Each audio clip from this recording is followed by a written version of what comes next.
Let's talk now about embeddings.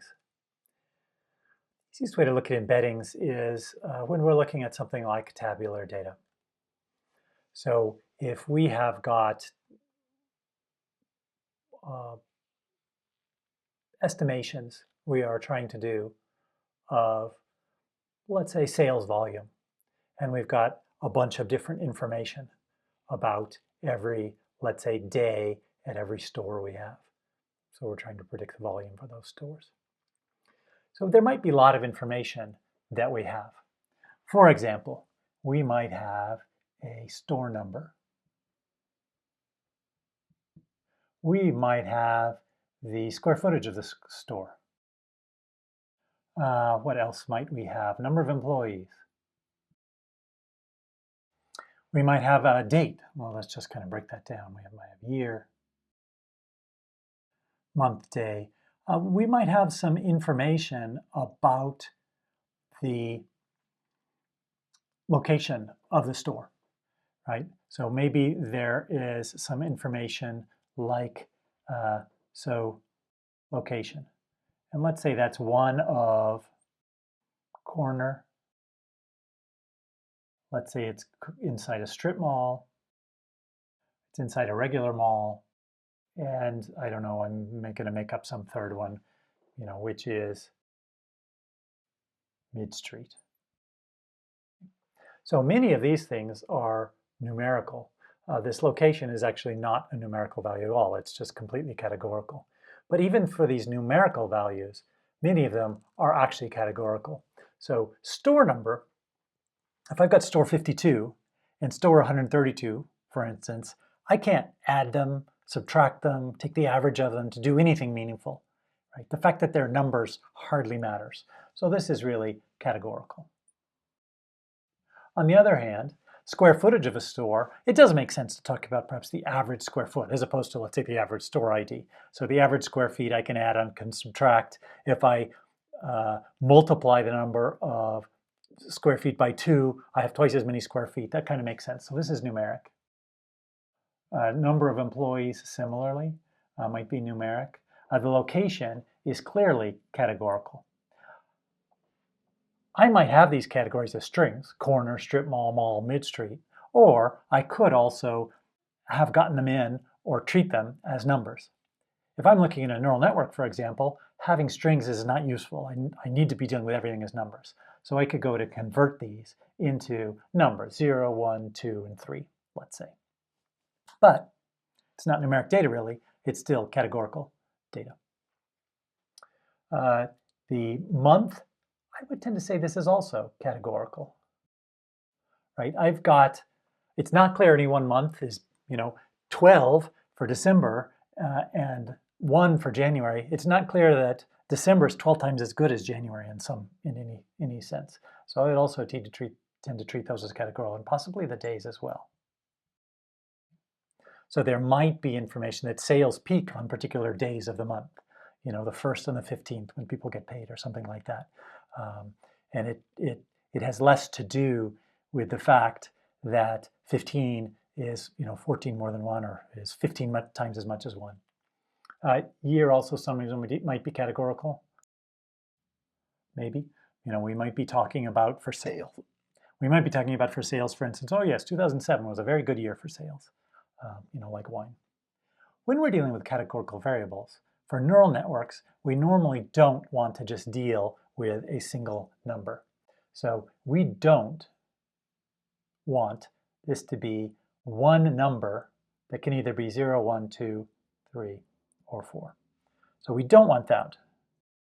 What would be better would be if we actually represent this as a one-hot encoding. So it would be better if we were represented corner, let's say as 1, 0, 0, 0, 0, strip mall, mall, mid-street.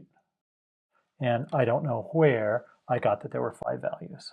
So 0, 1, 2, or 3, and then these are the 4.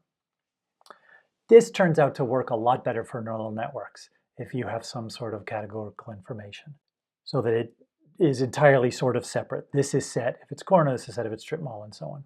So if we did this, and we looked now at how many inputs we'd have, this would have 4 inputs. right? This would have 31 inputs, 12 inputs. Who knows what the years we're actually using. Maybe we are just forecasting and we have data from 1990 to today. So let's say we'll just use 40 years. Number of employees, that is numeric. So we'll just have one value there, one value for the square feet of the store, and then however many we need to represent these store numbers. So let's say the store numbers are 4-digit values. Okay, so we again would use, we need the number of distinct stores, actually, right? So let's say that there are 1,000 distinct stores. All right. And now let's look at feeding this into a neural network. So we would have a neural network with 1,000 times 1 times 1. Sum these all up.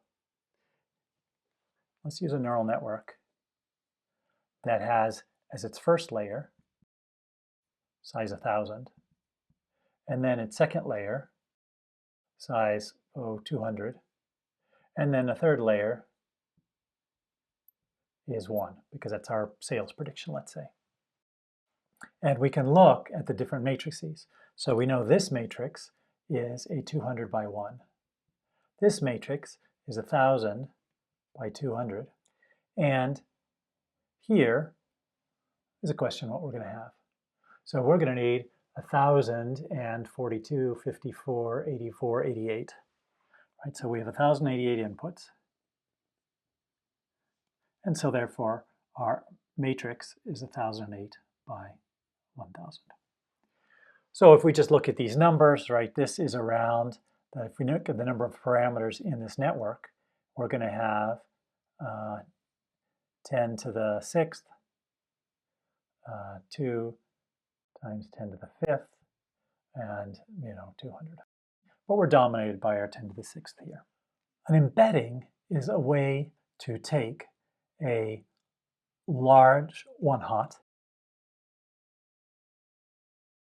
the 1,000 entries, and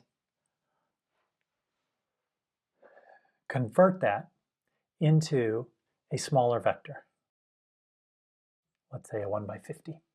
Okay. Here, this is one hot, and this is not one hot. So we are going to,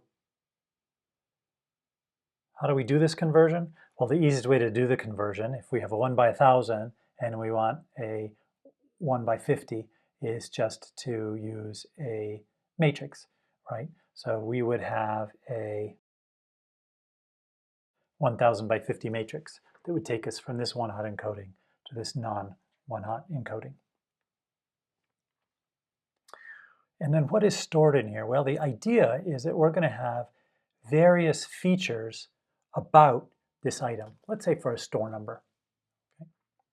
We go through and we do a lot of training, and we find that particular store numbers seem to operate kind of the same way. So we have this 1,000 by 50 matrix. So the theory is now, let's say we want to construct a similar neural network that's going to have fewer parameters. So we have our store ID that is 1 by 1,000, and we're going to feed that into a 1,000 by 50 embedding matrix. And that then, the output of that, is going to go into layer 1, where layer 1 is of size, just as it was over here, 1,000. And then we're going to put in all of our other data information. So we might have square feet. It's coming in here. We might have, let's say, the month. So square feet is okay. It goes directly in here because it's continuous. The month, on the other hand, is categorical, right? That is coming in as a 1 by 12. And so we'll feed that into embedding matrix. We're not going to make it 50 features. We'll maybe make it a 12 by 5 embedding matrix. So we will take those 12 categorical values and fit them into 5 continuous values. So the output of here is going to be a 1 by 5. The output of here is going to be a 1 by 50. And then we do that for all the other categorical variables. So if we look at our sizes of things, right, what do we have for, right? This all of a sudden, this layer becomes much smaller. We have on the order of perhaps 100 inputs to here. So this matrix is now going to be 100 times 1,000. This matrix we already know is 12 by 5. This matrix is 1,000 by 50. And if we sum them all up, right, this one will still say the same. This one will still the same because we imagine downstream we have the same layers we have here. But here at the first layer, we used to have 10 to the 6th. And now what are we going to have? We're going to have 10 to the 5th here. We have 1,000 by 50 is 5 times 10 to the 4th. We have here, 60 and others. We have some small ones. So our total sum here is going to be, let's say, something less than 10 to the 5th. Here we have 10 to the 5th. So our total is less than our 10 to the 6th. If the number of different categorical values is higher, this difference becomes even more pronounced. Because here what we've got is full cross connections. We've basically got cross connections from every input in our one-hot encoding into our first layer. And then the neural network is going to have to kind of figure out which of these are related to one another. It doesn't actually know that the 1,000 inputs that are coming into here for the store ID all have to do with store ID. Whereas here it gets a chance to learn from this embedding matrix that I am just fully cross-connecting these 1,000 into this embedding matrix, and then that output goes out to here. When that output comes out to here, these 50 and this 1 and these 5 and so on, yes, it's still going to have to learn which of those relates to what, but there's much less that it has to relate to. Next up, we're going to talk about word embeddings.